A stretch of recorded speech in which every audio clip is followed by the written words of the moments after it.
بسم الله الرحمن الرحيم magacaygu waa Saciid Cabdullaahi Qayaad marka walaalayaal marka hore waa dhammaan dhalinyarada Soomaaliyeed meel kasta ay joogaan wax baranaya intaan wax baranayno waqtigu saamax waa inta baa salaamaya marka xiga hadda halkan waxaan isdabajo مثلا ka bilaabaynaa maanta oo qaybteedii ugu horeeyay dhigayna hadii Ilaahay yiraahdo Ilaahay nala qabto qaybtii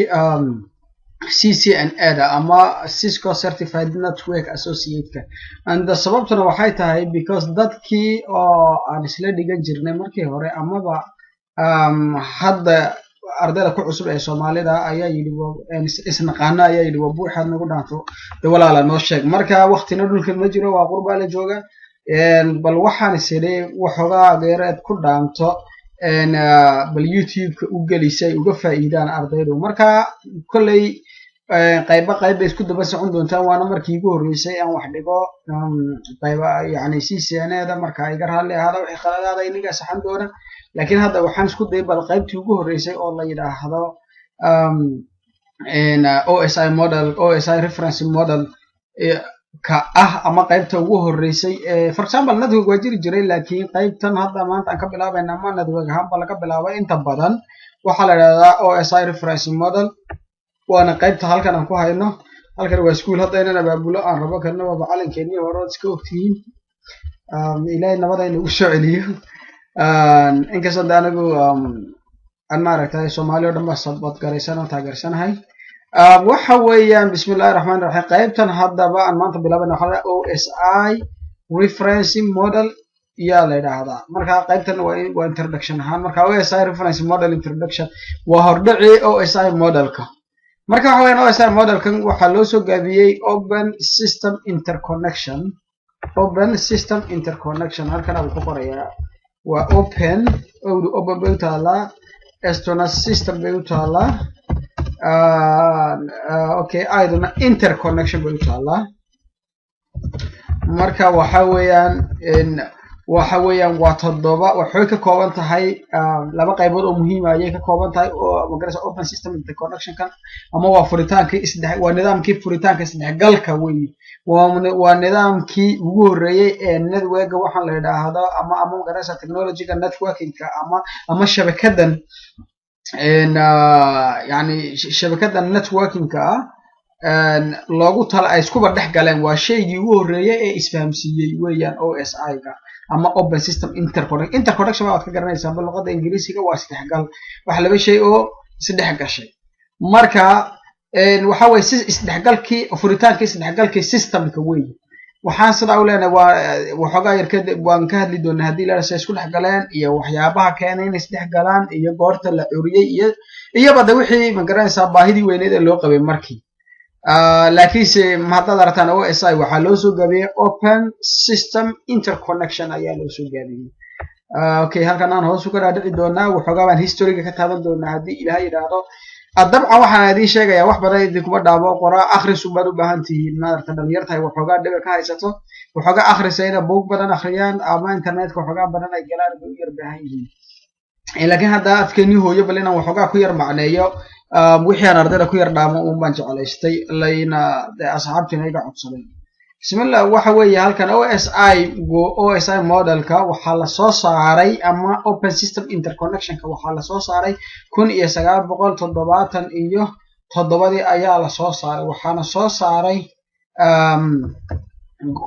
group la yiraahdo International Organization for Standards oo iyagana loo yaqaan ISO magarasa International Standards Organization loo yaqaan magarasa ISO loo yaqaan haddaba balakana fiirino markii la soo saaray waxa loogu tala galay waxa kadib la go'aansaday soo saaritaanka shayga la soo saaray in laba shay oo muhiim ah ka shaqeeyo waa ka halkaas aad ku arkaysaa but it was then decided to have two major components laba shay oo muhiim ah inuu ka shaqeeyo oo isku jiro ayaa loo soo saaray sidaa darteed OSI-gu ama open system interconnection wuxuu ka kooban yahay laba shay oo muhiim labada shay ee muhiimkii waxay kala yihiin 7 layer ama 7 layer sida inta badan dadka wada maqleen iyo waxoogaa oo protocols ama nidaam kaas oo ku dhex shaqeynaya 7 layer ama ma garanaysaa 7 isa saar كدول شقيناي كلا يرى دارتان بوا إساسار وشيء سارن أو وحسكو جبيان ومبالغ سوقاتين marka halkan waa kan waxoogaa we will talk about waxaan ka hadli doonaa wala gulay this in a moment yani waxoogaa yar kadib arintan waxoogaa yar kadib baan ka hadli doonaa laakiin horta bal aan idin sheego wixii jiri jiray before xataa intayna OSI modelkan aynu soo bixin wixii jiri jiray waxaa jiri jiray waxaa jiri jiray network la yiraahdo call it la yiraahdo Cycladis network la yiraahdo ayaa jiri jiray waa aniga halka highlight ka idin saaray waxa kale oo idin saaraya waa inaan bold idin saara okay bold aan idin saaraya sax kaasa jiri jiray marka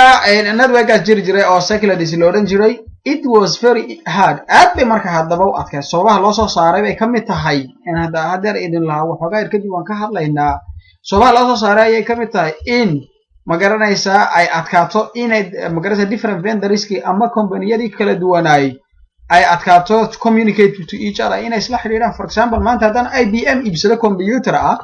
the HP lama xiriiri karin sababtuna waxay ahayd because isma match garaynayaan mechanism-yadan ama device-kan ay ka samaysan yihiin marka darteed waxa lagu leeyahay maadaama every trader kasta ama magarasa yani shirkad kasta ay use ay isticmaali jirtay this own mechanism hab iyada u gaara or method ama device iyada u gaara device iyada u gaara ama hab iyada u gaara si ay iskugu la xiriiraan marka trader unbu la xiriiri jiray mooyaane laakiin oo yaani mesela trader walba iskiis unbu gurihiisa isku la xiriirin jiray mooy for example waxa IBM ka jirta IBM unbad kula unbu ku wada shaqeyn jiray laakiin hadii HP iyo Trucom iyo whatever oo kale ka daba yimaado ma wada shaqeyn jirin sida darteed it was absolutely necessary waxa aad muhiim u noqotay to have in la haysto oo la yeesho a common platform meel la iskugu yimaado so sida darteed every vendor kasta ama ku kasto wax soo saaray company kasto wax soo saarayba can communicate wala xiriiri kara with each other with no problems wasla xiriiri karaan yani company mesela trader kasta ama vendor ka kale si HP magaranaysa Trucom wala xiriiro IBM dal wala xiriiro waxaas oo dhan ayaa ma aragtay si isku xiriiraan iyo ma aragtay shay ay ku wada xiriiraan ayaa loo baahday oo daruuri noqday ilaa qof maanta ma aragtay company hal shay uma wada iibsan karo moogtay it can have so many different devices shay waxyaalo kala gedisan ayuu yeelan karaa so that is the reason what has sababti hadaba behind ka dambeysay OSI model reference waxa loo waa tixraac network hadda todobada shay oo magaranaysa todobada layer hadii aan fahamsanayn absolutely dib ay kugu noqonaysaa inaad hore ugu sii socotid ma aragtay networking-ka sababta waxa weey waa foundation-kii asaaskii weey marka ardayga waxa laga rabaa in uu isku xooga aw saaro isku xoojiyo ama isku taragareeyo intiisa awoodiisa in أو ما دركتاي يعني مثلا أو OSI موديل كفهم صوبته واحد وأساسكي ويسبلدل ساريهن مدمد بوحوجد بيا ساسكم يوم مكرس ندوق وجود تجا ساس بيتبع داتا ودافتا مركز إن هذا basic understanding good basic understanding إن أتكلم تيا لو بعيان مركا دنير هذا والصواب باهدي فرصة waxay ku khasabtay international organization for standards group kan la yiraahdo to introduce inay soo saaraan OSI model reference inay todoba OSI model reference ama open system interconnection model reference oo ah todoba shay ka kooban isagoo ka kooban inay soo saaraan ayaa maaragtay ayaa mesela lagu amray ayaa baahidii ku khasabtay jirtay markaa jirtay marka walaalayaal hadda cashirkan aan sana idinku akhriyayo ama af Soomaaliga ujeedadaydu waxa weeyaan qofkii aan luqadda qalaad ku fogaa yar dhabaysay amaba aan si terminology-yadan iyo waxyaalahan aan aad ugu fahmi kareenin in uu luqadina Soomaaliga ku fahmo weeyaan laakiin yar akhris badan bay u yar baahan tahay walaalayaal inta because waa theory inta badan ma ogtahay tani because what just what understand and to troubleshoot that to all networking OSI model kan allows wuxuu ogolaanaya different modelo kala duwan ma garatay to communicate with each other in aw yani dhowr shay kala duwan oo kambaniyadu kala leeyihiin ama trader kala leeyihiin inay si oo dhibaato la'aan ay ku wada xiriiraan buu ogolaanaya okay halkan hadaba fiiriya let us dive into a layers now bal layeradii maanta bal layeradii aan magaranaysa todobadii layer bal hoosan u galo sida u kala sareeyeen physicalkan walaala ugu hooseeya waxyaalaha uu qabtana waxa kamid ah in data it deals with a crude that in the form of electrical signals data in wuxuu la dheel gareeyaa in magaranaysa in data taas oo u samaysa qaab oo electrical ahaan because datadu waxay ku timaada data bitska waxa la yiraahdaa waa 0 iyo 1 way marka 0 iyo 1 kaasi okay zeros ku waxay ka turjumaan the low voltage signals يعني مثلا off inta badan marka wax badan ma xambaarsana and ferrous correspondent to high voltage signals so the mechanical aspect of communication hadaba bal muuqaal ahaan bal yani sida ay ku wada xiriirayaan waxyaalaha ay ku aw xiriiriyo oo qabto waxa kamid ah magaranaysa waa wire for example in layer 1 hadda aragtaan waa wire oo switch la gelinayo ama hub la gelinayo ama computer la gelinayo marka data ahaan data wuxuu datadiisa wuxuu ku sidaa in magaranaysa waxa la yiraahdo bits oo ah 1 iyo 0 marka 1 iyo 0 gaas in wuxuu marka sida marka yani 1 iyo 0 ga ayuu isagu keenaa marka moogtay okay the process nidaamkaas is required waxa hadaba au rabaa ama laga rabaa for this physical aspect isaguna inta kale ay soo dhaafay waxaba horta layer 1 lagu dhawa xariga labada device ku xidhan weeyaan device kana gelinayso ama computer ka gelinayso ama computer ka la gelinayso ama router ka gelinayso ama switch ka gelinayso marka kaliya wuxuu keenaa datada oo bits oo 1 iyo 0 waan dhigan doonaa 1 iyo 0 waxay u taagan yihiin ama sidoo computer ku yaqaanay 1 iyo 0 ya ayuu ka soo ayuu soo geliyaa device ka marka layerkii kala labaad baa kala wareega muhiimadiisu waa inta layerkii labaad waa kan the transmission of data over the communication medium is the responsibility of this layer diretaanka transmission waa diretaanka datada au ka soo qaado ma garanaysaa in layer 1 ka in uu diro waa yani waa shaqadiisa weyn u qabto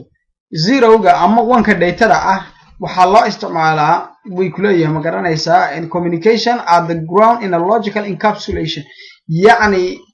datadii oo 1 iyo 0 ga ahay wuxuu ku bedelayaa wax la yiraahdo ma garanaysaa logical encapsulation ama ba ah yani mesela data ama frame uu ku bedelayaa frame ka marka encapsulation ka magaciisu waa frame baa la yiraahdaa oo data la yiraahdaa oo encapsulation baa la yiraahdaa oo everything magacyo badan bay leedahay data frame encapsulation waxa soo dhan the data hadaba is transported waxa lagu ma garanaysaa in lagu transport garay waxa loo bedelaa transformed way so waxa loo bedelaa I mean in frame baa lagu bedelaa data 1 iyo 0 ka the responsibility mas'uuliyadana of this frames yani mesela mas'uuliyada ka saaran ninkan datada ama frame kana waa of the data link layer waa yani mesela waa mas'uuliyadaas waxay saaran tahay in data link layer ka ay saaran ama layer ka labaad layer ka saddexaad isaga waa network layer isaga waxa weeye kan adduunka oo dhan wax ku kala geeya all over the world adduunka oo dhan wax ku kala geeya there are many different types of ethernet waxa jira qaybo kala fara badan oo ethernet ka kamid ah these networks networkyada are connected ku xidhan to each other networkyada isku xidhan through various media qaybo kala duwan isku xidhan when a data packet wants marka hadba data ay rabto to reach inay gaadho a destination meel it has to traverse through waa in ay marka ma garanaysaa martaa these networkyada waa inay dhex martaa especially muhiim ah there are a lot of operations qaybo badan ayaa jira that are taking place kuwaas oo ka dhacayaan into the connected networks also the packet data packet keegu ama packet ka xitaa data ayaa la yiraahdaa frame ka la yiraahdaa encapsulation wala wadeediisa which is traveling kaas oo u socdaalaya to choose inuu doorto the optimum route wadada ugu wanaagsan and the address ka this packet has to be proper waa inay noqdaan the various operation qaybo kala duwan oo between the networks packet data issues addressing and routing are handled by the network layer okay network layer marka hadaba le sheekad waa badan tahay waxa weeyeen akhris badanna de horta wax badan ma garanaysa oo ne akhriyo lagu gaaro muhiimadu waxa weey network layerku wixii aw ma garanaysa physical layerku aw u keenay oo mesela physical layer waa xarigi galayay computerka ama galayay in what they call computerka ama let me say routerka ama switchka ama hubka ama repeater whatever kii galayay kaas marka muxuu sameeynaya kaas wuxuu sameeynaya straight forward wuxuu create gareynaya data la yiraahdo bits oo 1 iyo 0 marka transport wuxuu u geenaya marka marka wuxuu u geenaya isha qabada transport ka saawiri marka wuxuu kaasina u geenaya layerkii labaad buu geenaya oo data link layer data link layer kay error buu ka eegaya hadii error ama khaladaad ku jiro uu iska tuuraya data meel buu gaarsiinay laakiin marka macnaheedu hadaf Soomaali idin ku soo koobo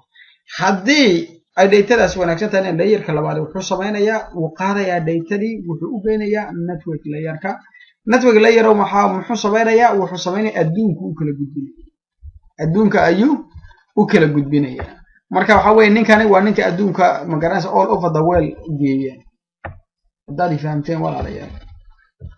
kulli waa markii ugu horeyso hadii aan wax kale ku soo daro mar dambe ina waxa laga yaabaa Soomaaliga hata laftiisu isaga laftiisu barashu u baahan yahay moogta kan loo dhashay lagu hadlaya uma ahe marka yaani macallinimada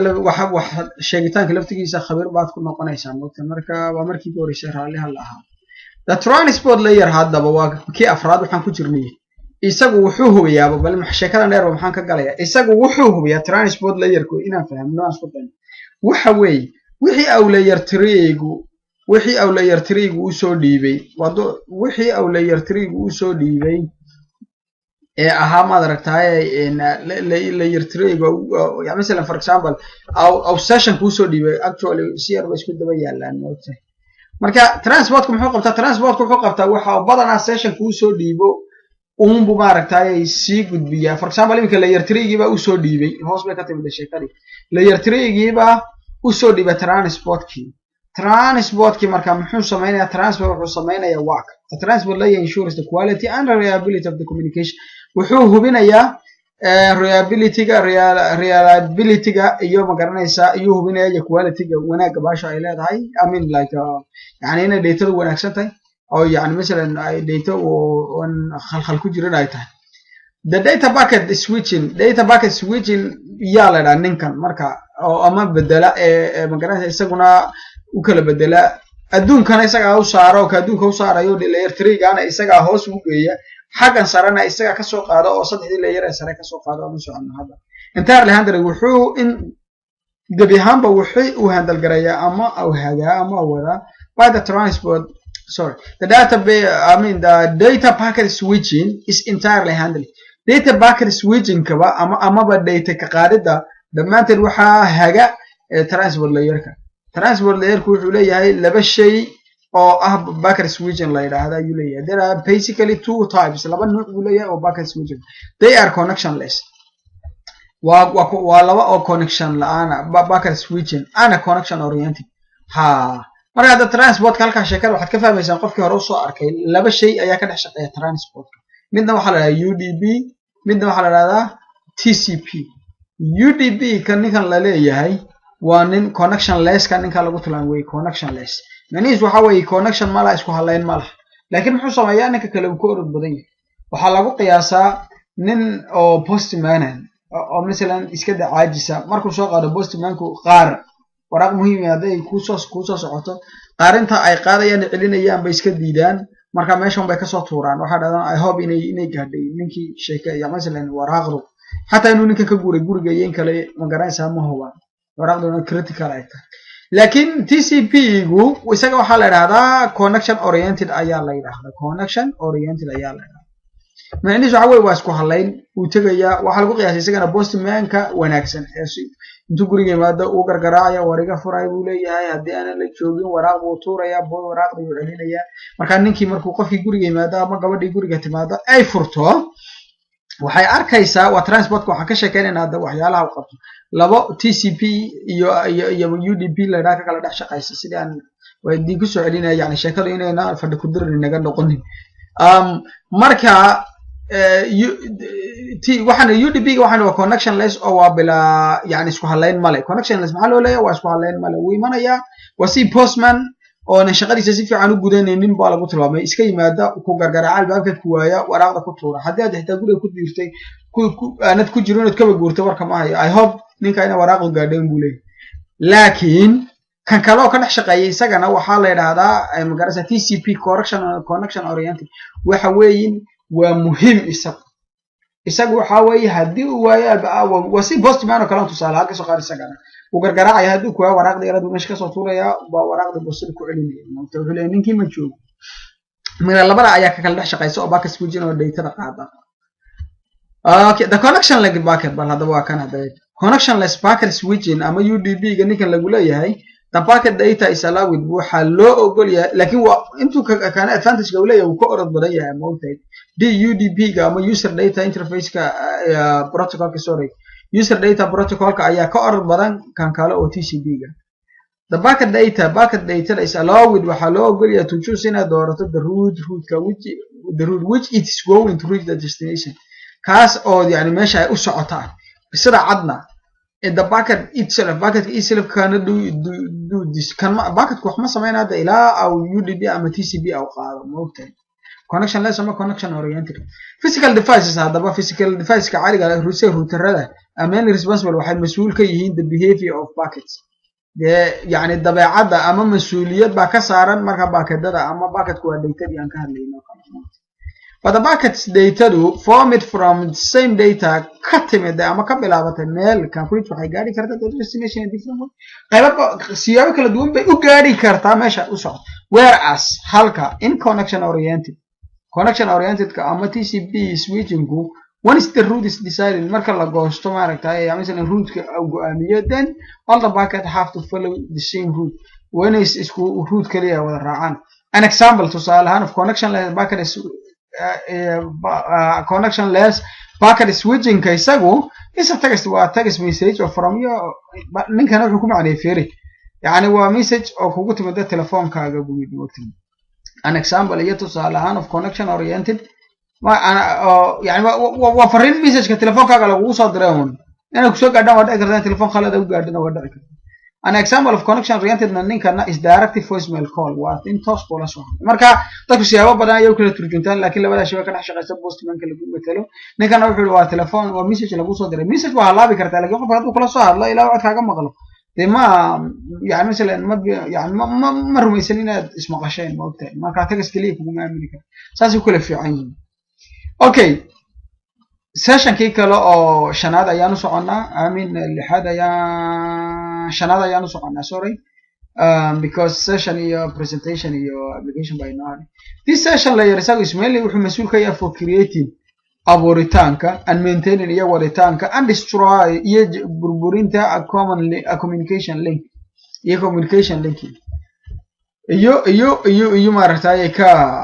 iyo mas'uul ka yahay sababta waa maxay PDU protocol data unit ayaa ka dhex shaqeeya in which various protocol ka qayb kala duwan protocolada defined lagu arka yani mesela qeexayaan that have to be followed during the communication okay iyaga isagana mas'uulka for the session layer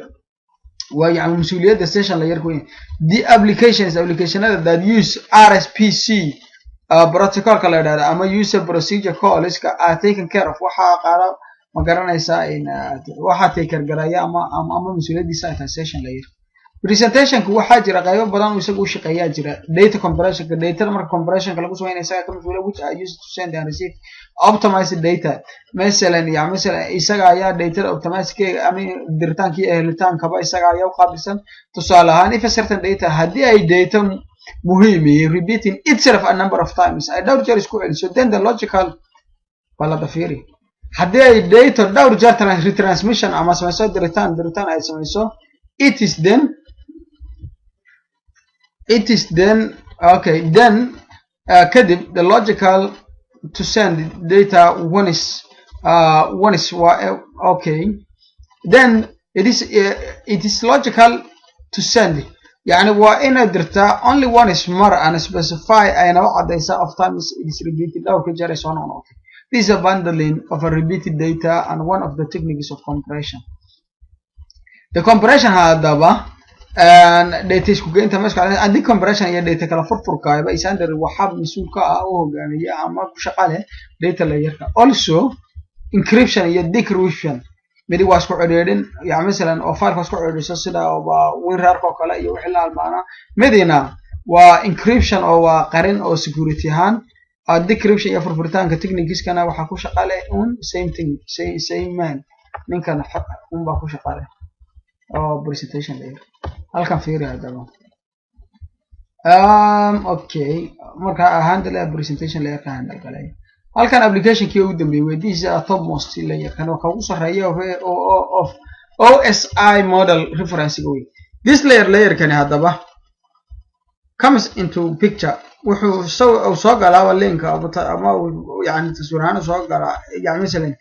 when there a process markuu jiro process to process communication in communication يعني مثلا او wax isku xiriirin rabo whenever a user invokes any application marka au user ka magaras all associated process are run waxa li wixii program ama magaranaysa user la xidhaa rabo wixii ku haboon oo dhanbo iyo ran gareeya many times when the application wants to communicate with each other with another sorry when application hada markii aw rabo inuu mid magaranaysa ku xiriiriyo there has to be a communication between these associated process when ay nidaam yani xiriir ka dhaxeeya waa inuu jiro this application is responsible for interpersonal isku xirxirka isku gegeynta gudaha iyo waxa oo dhan isaga waxa ku shaqale application layer hadaba waa todobadii layer waxa ma aragtay ka todobadii layer waa kuwan protocolada ka dhex shaqeeya kan DNS ka shaqeeya oo number 53 oo la yiraahdo dynamic name system kan FTP waa file transfer protocol application layer ka dhex shaqeeya TFTP trivial file transfer protocol iyo simple mail transfer protocol kuwaas ka dhex shaqeeya presentation layer kan SMB iyo NCP ba ka shaqeeya netfires inta waad ka arkaysaan network layer kana IP address ka shaqeeya IP protocol ka RB ka shaqeeyo address resolution protocol iyo magaranaysa ICMP oo internet control message protocol iyo IGMB LLC iyo wixii la mid ah marka maanta intaasaan ku daynaynaa waxaan hadda picture haba idin ku tusaya hadii ilaahay yiraahdo waxaan ka soo hadalay waa application layer muxuu fadhiyaa file transfer ka feelasha la kala bedelayo oo ah te magaranaysa inaan ku soo aragnay FTP oo kale email oo kale remote login ka oo telnetka kana waa tagaska iyo soundka iyo syntaxka layerka kanina manage connection ku sameeya oo kii saddexaad ah kana insurance company data taas in data reliable ay tahay oo TCP ay ku dira kana waa routing iyo forwarding IP address lagu qaada two part communication ethernet how to transmit signal encoding waa kaas kan waa kii ugu hooseeyay moogtay kan waa the part communication ethernet ko ayu qaada data waa data disha kanina how transmit a signal coding hardware means and sending receiving a data on a carrier kan halkan ka soo qaada saas ma data socona dan ilaa iyo halkaas iyagii oo labadii user nalka wada fadhiyana kan ay waayo isagana another picture here halkan waa user kan inuu la xiriiro rabo maxaa seenay user kan ninkan uu la hadlayo la xiriiro data wuxuu sameeyay يعني مثلا waxa la rabaa meesha muhiimada weyn inaad bit by bit waxa fidal lama rabo kaliya waa la rabaa inaad bit by bit waxa fidal laakiin micnaheedu waxa way si dive ma aha wasadaas todobada layer waxay kala qabtaan application layer kuwa kan ugu horeeya ee wajiga interface ka arkaysidaan hadda aniga oo kale ba idin kala hadlayo layer 2 guna waa presentation layer oo behind the scene inta badan ka shaqeeya xagga dambe waa encryption decryption oo security ga ahaa iyo compression iyo decompression iyo ka shaqeeya u yahay session kuna isagii musii kala qaybinaya waqti for example imka hadaad Google furato oo BBC da furato oo hadana furato ma aragtay hiiraan saddex qaybood halkaas ku kala garab dhigmaayo computer ku micneedu waxa weeyaan waa session ka shaqeeya transport kuna daytadii uu isaguna si kala jarjara markaas uu nidaamiyo oo qurxiya markaas uu network layer kuna maxay tariiqi wadada uu doortaa marka wadada uu isla ku baxaa يعني مثلا وضعي في عناية يودورتا فرسما نيكن هادو مريكا جوغو كاننا فرانسيسكا جوغو اما لندن جوغو ديتادي sidaas markuu loogu soo habeeyay oo kanisa oo kala jaray oo kanina kan deetadii kan soo gudbiyay sababtoo wuxuu ugu soo gudbinayaa magaraasa wuxuu dhow yahay khadkii caadiga ah qaadayay kan soo gudbiyay kadibna kan soo gudbinayaa daasada ka shaqada ka baxay وبالله توفيق ويسعون دون توا قيب حتى قيبان كمدا مثلا ما أنت وقيبتا عن يعني وحوي وقيب iigu horeysay in weligeed duuba ama youtube aa idiin soo gasho insha allahu tacaala kuwa kalena bal inaaf soomaali aada ugu turjumayaan isku dayi doonaa waana isla baranaynaa dee wax la isdhaamay meeshan waa iska yaryahay aad baana umahadsantihiin dhammaan ardayda iyo walaalaha qiimaha badan ee dunida tacaladiisa ku nool thank you for watching and I hope inay magaranaysaa ay tahay it's been magaranaysaa in useful for you and thank you bye السلام عليكم ورحمة الله وبركاته